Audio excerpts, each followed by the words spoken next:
नमस्कार दोस्तों, आइए सुनते हैं आधुनिक हिंदी साहित्य की सुप्रसिद्ध लेखिका मंजुल भगत द्वारा लिखी हुई कहानी बुआ जी। मकान मिलने में विशेष दौड़ धूप नहीं करनी पड़ती थी। गली गली की खाक छाने बगैर ही वह बड़ा सा फैला फैला सा मकान हमें मिल गया था। मकान 2 मंजिला था। ऊपर मकान मालिक की रिहाइश थी, नीचे का हवादार हिस्सा हमने किराए पर ले लिया था। पीछे अनाच्छादित आंगन, आगे घास भरा बगीचा। बस इन्हीं 2 उपलब्धियों पर प्राण न्यौछावर हो जाते थे। बम्बई के घुटन भरे फ्लैटों की पगड़ी दलाली चुकाते भुगतते टू लेट की तख्ती देखने की आदत ही नहीं रह गई थी। लिहाजा टू लेट की तख्ती देखते ही मोटर से उतर पड़े, जैसे चुंबक ने लोहा खींच लिया। मकान मालिक को ऐसे जा घेरा जैसे आजकल के प्रबुद्ध छात्र वाइस चांसलर का घेराव कर डालते हैं। पल भर को भूल ही गए कि यह बम्बई नहीं जयपुर है, और यह मकान मालिक अच्छा किराएदार ऐसे खोजता फिरता है जैसे कुंवारी कन्या का पिता जाम आता। लगा बस झट से सामान रखकर मकान रोक लो। शाम तक पहले महीने की किराए की रसीद भी कट चुकी थी और घर के अनगिनत दरवाजों के छोटे बड़े तालों की तालियों से मेरा गुच्छा गौरवान्वित हो चुका था। अगली सुबह तक मैं गृहिणी पद का पूर्ण चार्ज भी ले चुकी थी। नए घर में पहली बार दूध वाला, अखबार वाला, सब्जी वाला, जमादारिन, धोबन, मेहरी का आगमन भी कौतुक भरी नवीनता लिए था। उनकी तत्पर नियुक्ति मेरी योग्यता का प्रमाण बन मकान को घर बनाए जा रही थी। डाकिये का आगमन तो मन को बेहद तसल्ली दे गया, जैसे उसे यदि हमारा पता ठिकाना मिल गया तो हम वाकई लापता नहीं हैं और इस पराए शहर में भी अपने शुभ चिंतकों से जुड़े हैं। मैं पहली बार ही इस गुलाबी नगरी में आई थी, इसलिए मुझे तो हवा भी बदली बदली लग रही थी। ऊपर तथा पड़ोस में रहने वालों को हमारे रहन सहन में दिलचस्पी पैदा हो गई थी। हमारी दिनचर्या उनके व्यू का अंश बन गई थी। उनके बच्चे सदा ताक झांक करते रहते और तरह तरह की खबरें नई आंटी और नए अंकल के बारे में अपनी माँओं तक पहुंचाते रहते। कुछ ही दिनों में पड़ोसनें भी आते जाते टोकने लगीं, आप यहाँ नई आई हैं, कुछ चीज़ की जरूरत पड़े तो बहन शर्माना नहीं। कभी किसी के अनुभव वचन सुनाई पड़ते, नुक्कड़ वाली दुकान तो कतई भरोसे की नहीं है, कल आपको वहीं से दाल चावल खरीदते देखा था। सब्जी तो हम इकट्ठी मंडी से ही ले आते हैं, ये रेहड़ी वाला तो पूरा चोर है, कहो तो देशी घी तुम्हें भी मंगा दें गांव से। मैंने देखा वो अधिकतर मुझसे सा प्रयास हिंदुस्तानी में ही बोलती, अपनी भाषा मुझ पर न थोपती। यद्यपि उनकी बोली में हिंदी से थोड़ा ही हेर फेर था। मेरा मतलब है देहाती हिंदी से। प्रति दिवस के मिलने से औपचारिकता धीरे धीरे गायब होने लगी थी। पड़ोस सामाजिक परिचय न रहकर एक दैनिक सुविधा बन गई थी। तभी 2-4 घरों को छोड़कर एक बंगले से आकर वह हमें खाने का न्योता दे गई।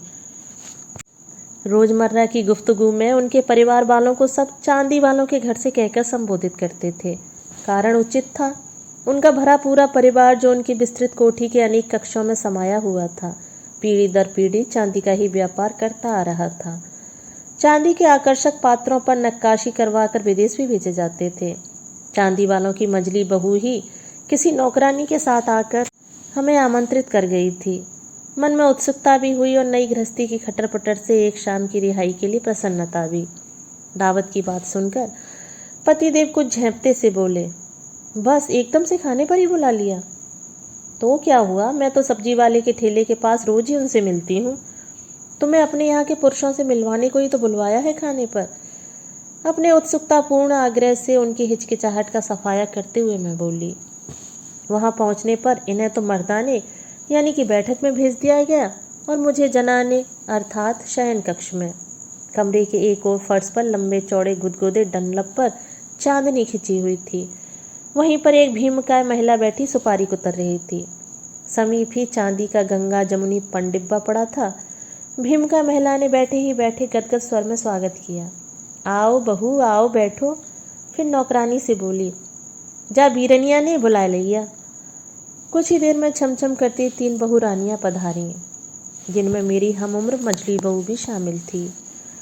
बड़ी बहू का चेहरा गोल मटोल था, आंखें भी खुली खुली अधिक थी, लंबी कम, गोल गोल फूले फूले होंठ थे। वह हाथ में कसीदाकारी लिए बैठ गई। मछली का मुख अंडाकार और नैन मछली से थे। उसके हाथ में तेजी से क्रोशिया चल रहा था। छोटी नई नवेली थी, सुकुमार से मुख पर पतले कांपते से ओढ़ते, घनी बरौनियों की चिलमन डाले व गोटे के कामदार लहंगे ओढ़ने में ढपी दुबक कर बैठ गई और बैठते ही उस भीम का महिला के पांव थाम दमाने लगी। जैसा कि पूर्वाभास मिल रहा था, मालूम हुआ कि भीम का महिला सास जी ही थी। मझली बहू ने यह भी बताया कि उनकी 4 ब्याहता नंदों में से 2 मैके आई हुई थीं और इस समय सिनेमा देखने गई हुई थीं। बहुओं के लिए शायद सिनेमा देखने की प्रथा नहीं थी। इतने में नौकरानी चांदी के थाल में 5-6 चांदी के गिलास सजाए चली आई। गिलासों में शीतल अमरस था। सभी ने गिलास उठा लिए। बड़ी ने एक चुस्की लेते ही बकबका मुंह बनाकर नौकरानी से कहा, मीठो को घाटो है गयो के बुआ जी, अमरस तो चोखो कोई न लागे, फीको फीको लागे। नौकरानी शक्कर लेने दौड़ी। छोटी या तो शक्कर कम पीती थी या फिर उसमें अभी इतना आत्मविश्वास नहीं जगा पाया था कि सास जी के सम्मुख ज्यादा मीन मेघ निकाले। मुझे तो अमरस स्टेशन की चाय से भी अधिक मीठा लग रहा था। एक तो रसा आलम, फिर दूध से घुटा हुआ। उस मधुर पेय में शक्कर की गुंजाइश ही कहाँ थी। पर लगा जैसे बहुत सलीके का घराना है। बहुएं नौकरानी को बुआ जी कहकर पुकारती हैं। जीर्ण शीर्ण देह, म्लान मुख, मैली कुचैली, बेकिनार साड़ी में वह दासी बेहद मजलूम मालूम दे रही थी। शक्कर लेकर आई तो एकदम खुशामदी लहजे में गिड़गिड़ा उठी, ले आई बीरनी जी, ले आई, लो। शक्कर देख वह सूखी टहनी सी काया लतर पतर करती फिर अंदर को भागी। मैंने कहा, आपकी नौकरानी शायद बहुत पुरानी होगी, मुझे भी एक चाहिए, पूछ कर देखिएगा। यदि उसकी निगाह में कोई हो तो मुझे भी ला दो। सुनकर सास जी तो एकदम ठस बनी रही। बड़ी बहू ठीठी हंस दी। मझली ने ही हकलाते हुए समझाया, ये तो दरअसल नौकरानी नहीं है, ये तो इनकी बुआ है एक तरह से। वो ऐसा हुआ कि हमारी असल बुआ सास तो जयपुर के मशहूर पापड़ वालों की ब्याही थी, पर वो ब्याह के पहले ही बरस में गुजर गई। यह तो वैसे बहुत गिरे पड़े घर की हैं। बुआ जी की सौत के रूप में पापड़ वालों के पहुंची थी, पर फूफा जी नए ब्याह के 1 माह पश्चात ही चल बसे। इनका तो गौना भी नहीं करा पाए थे। बस ये फिर ससुराल उन्हें रोने ही गई थी। हमारे चचिया ससुर के ब्याह में ये बेटी की सौत के नाते हमारे घर आई थी। बस हमारी ददिया सास को इनके ऊपर ऐसी दया माया हो आई कि इन्हें बेटी का मान दे यहीं रख लिया। कुल 18 वर्ष की रही होंगी ये तब से यही है। हम इन्हें बुआ जी ही मानते हैं। रसोई की पूरी व्यवस्था इन बुआ जी ने ही की थी। खूब पुरतकल्लुफ लजीज खाना बना था। उज्ज्वल झकाझक चांदी के थालों में सुसज्जित देसी घी की तरबतर दाल बाटी भी थी। घर के बिले कागज से पापड़, विभिन्न प्रकार से डाले घर के अचार, चटनी, मुरब्बे, तात्कालिक पिसे विशुद्ध खड़े मसालों की सुगंध। लगा यह तो घर है। घर के मायने ही ये हैं। अपनी गृहस्थी तो मुकाबले में बस चलती का नाम गाड़ी है। पर बुआ जी का सरफराती मटियाली साड़ी का बदरंग आंचल उस घर की स्वच्छ चांदी को जैसे बार बार मैला किए दे रहा था। घर की दोनों बेटियां आनंद भ्रमण करके लौट चुकी थीं और स्वच्छंद निश्चित ऊंची आवाज में बुआ जी को यह वह लाने को कह रही थीं। बुआ जी का छड़ी सा छरहरा बदन उन्हें प्रसन्न करने के निरंतर प्रयास में इधर से उधर फड़फड़ाता फिर रहा था। आखिर मैंने मझली बहू से पूछ ही लिया, बुआ जी को तो आप लोगों की उतरनी काफ़ी पड़ जाती होगी। बात का इशारा समझते ही मझली बोली, ना बाबा, बुआ जी हमारी उतरन नहीं पहन सकती। विधवा जो है, सुहागिनों का कपड़ा उनको पहनने से अपशगुन नहीं होगा। माँ जी को बहुत वहम होता है भाई। इस सुव्यक्त स्पष्टीकरण को किसी प्रकार कंठ से उतारना ही पड़ा। माँ जी ने बाजार की कचरा पट्टी से मुक्त पान का मधुर बीड़ा मेरे आगे बढ़ा दिया। चांदी की पर्णाकार तस्तरी में पान का मसाला अलग से पेश किया। जिब्बिया की पूर्ण परितृप्ति लिए हम वहां से घर लौटे। एक दिन बाजार जाते समय सामने से बुआ जी को आते देखा। विश्रंखलित सी वह बहुत से सामान से लदी फदी घिसटती सी चली आ रही थी। आज उनके बदरंग आंचल को पकड़े एक 10-12 वर्ष का बालक री री करता चला आ रहा था। वह उनसे हट किए जा रहा था और वह उसे मनोहार प्यार से फुसला रही थी। पास पहुंची तो बुआ जी पानी पानी हो गई। बच्चा बराबर रिरिया रहा था, ना माँ ना, मैं तो लूँगा, मुझे लेके दे, रबड़ी ही खाऊंगा। लज्जित सी बुआ जी उसे झोले में से एक केला निकाल के दिखाने लगी। ले, इबी ये खा ले, फिर तने काल दे आऊँगी, जैसे कुछ समझा रही थी। बच्चे को केला देखकर जरा भी लालच नहीं आ रहा था। वह मचलता गया। मैंने उन्हें रोककर पूछा, किसका बच्चा है? बुआ जी बात को उड़ा गईं। बस जी थारा ही है, घणो जिद करे। और वह शीघ्रता से घर को मुड़ गई। मैं उनकी बाल विधवा वाली बात को बच्चे से न जोड़ पाई। कुछ भी हो, कंगाली में बच्चे को बहला पाना कठिन तो होता ही होगा उनके लिए। गर्मियों के कूलर पंखों के इंतजाम से निपटे तो बरसात में कपड़े सुखाने की मुसीबत में उलझ गए। बरसात से निजात पाई तो शीतकाल के रजाई गद्दे भरवाने हीटर गीजर की व्यवस्था में जा फंसे। ऐसे ही एक जाड़ों की शाम थी। बाहर धुंध बरस रही थी। मैं नई रजाई को मलमल के खोल में भर रही थी कि देखा, घिसी हुई साड़ी के झीने सूत में थर थर थर कांपती, दोनों हाथों को गरमाई के लिए एक दूसरे में फंसाए लगातार सीसी करती सामने बुआ जी खड़ी हैं। आओ बुआ जी आओ। अरे यह क्या, तुम्हारी आंखें तो फूली पड़ी हैं और यह गर्दन पर नीले नीले निशान, गिर पड़ी थी क्या? मैंने एक साथ ही पूछ डाला। बुआ जी एकदम बेहिचक सी नंगे फर्श पर बैठ गईं। उनके सिहरते बदन में फिर कंपन उठा और देखते देखते घनघोर वर्षा का क्रंदन बन फूट पड़ा। मैंने उठाकर पास ही बिछे आसन पर बिठला दिया।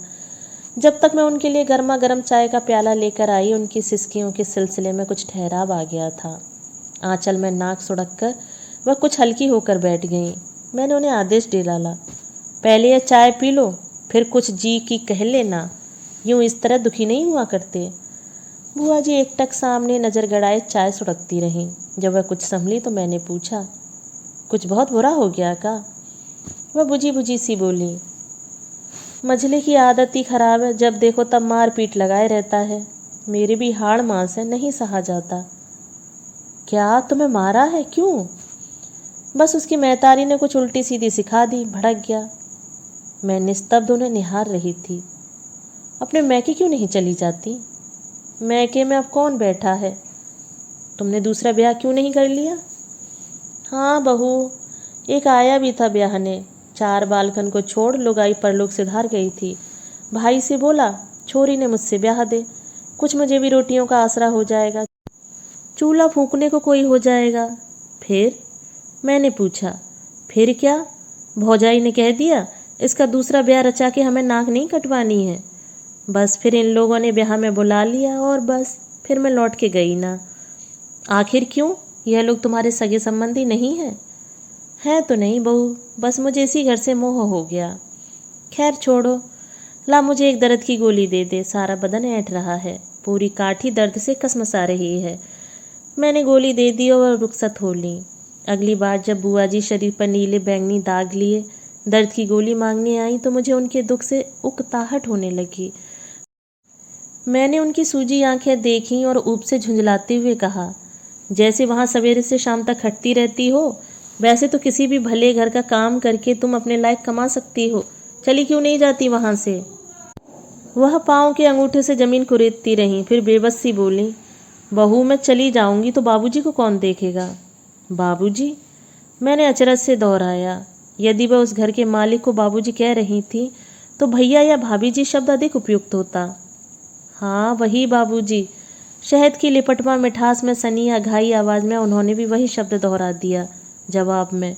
बाबूजी ही जैसे उनके जीवन में एकमात्र असंदिग्ध सत्य हो। मेरी आंखें प्रश्न ही बनी रहीं।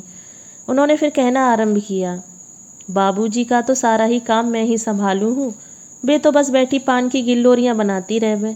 घोर आलसन है। अपनी काया के सुख के आगे आदमी के आराम का तनिक भी विचार नहीं उसे तो।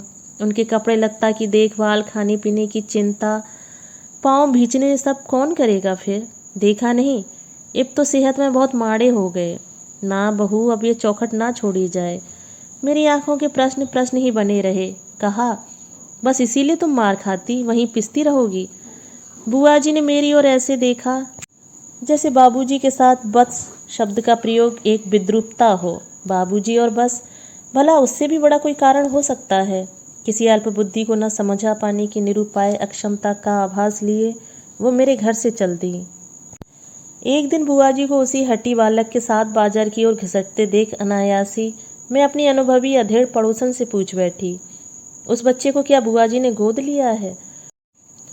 मेरा मन उस दरिद्र अभावग्रस्त स्त्री का विरासत में अपने उत्तराधिकारी को दलिद्दर और भुखमरी सौंपकर जाने की कल्पना से सिहर उठा। हैं, तुम्हें नहीं मालूम? पड़ोसन की आंखें विस्मय से फैल गईं और उनमें रहस्योद्घाटन का आनंद चमक मारने लगा। विस्फारित नेत्रों को मटकाकर पूरा सांस भीतर को खींचकर वह फुसफुसाई, अरे यह तो बड़े सेठ का ही है, उन तीनों छोरों के बाबूजी का ही तो। इस रहस्य विस्फोट के साथ साथ उन्होंने मुझे कोहनी से धचका दिया और सर्प की फुफकार की भांति सांस बाहर छोड़ दिया। क्या? मेरी कल्पना इस बेहूदगी को स्वीकार नहीं कर रही थी। पड़ोसन मेरे अचंभे से विश्वस्त हुई, जैसे कोई अभिनेत्री क्लाइमैक्स का संवाद बोल दर्शकों की पूर्व ज्ञात प्रतिक्रियाओं पर प्रसन्न हो उठे। मेरे मुख पर नजरें गड़ाए वह आगे बोली, अरे कुछ 17-18 की तो थी तब ये, खूब गदराया बदन था, कोई अब जैसी छुआरा सी सूखी देह थोड़ी ही थी। अब तो इसकी चंपई रंगत भी धुआं हो गई। बस सेठ डूब गया, कभी छत पर पकड़ ली, कभी पिछवाड़े सहन में। जीना और रसोई तक न छोड़ी, पीछे ही पड़ा रहा था। और जो आए दिन इसका गर्भ गिरवा देता, भाई चांदी का तो जूता भी फेंक के मारो, चटपट काम बन जावे। न जाने इस बालक की दफे कैसे चूक हो गई। कल मोई ने कपड़ों में आग लगा जल मरने की ठानी, पर भाग का जोर, न खुद मरी न बच्चा गिरा, खूब मोटा ताजा पैदा हुआ। पाप की औलाद हो भी सख्त जान है, कोई आसानी से मरे थोड़ी, पर इसके जलने से एक पाप तो कट गया। सड़ी गली देह आए रोज गर्भपात से बच गई। अजीब फेर तो इसे बहुतेरा दुत्कारा, घर से बाहर ला पटका, पर किस्मत चली, उसकी देहरी छोड़कर टलती ही नहीं। एक सांस में सब कुछ उगलकर वह फिर अपने छोड़े तीरों का असर देखने लगी। मेरे मस्तिष्क में बुआ जी शब्द कौंध गए। हे भगवान, वह लोग क्यों नहीं उस स्त्री को कोई और संबोधन दे डालते? क्यों इस पवित्र नाते को कलंकित करते हैं? यही है वह विजय दर्प से इठलाती सर्वनाशी विलासिनी रखेल का सम्मोहिनी रूप, जिसे रईस लोग कोठी भेंट कर गहनों से लाद देते हैं। यही है वह जादूगरनी जिसके घूमर से सुहाग बचाने को सती सावित्री जप व्रत करती हैं। या फिर वह किसी स्वामिनिष्ठ पतिव्रता का ही रूप है जो असंख्य त्रास सहकर भी पतिगृह की दहलीज नहीं लांघना चाहती। जरा से परिस्थिति परिवर्तन से वही कुलदेवी है और वही कोठे की नर्तकी भी। दोस्तों, अभी आप सुन रहे थे मंजुल भगत द्वारा लिखी हुई कहानी बुआ जी। दोस्तों, कहानी आपको पसंद आई हो तो चैनल को सब्सक्राइब और वीडियो को लाइक शेयर ज़रूर करें और अपने सुझाव कमेंट बॉक्स में साझा करें। धन्यवाद।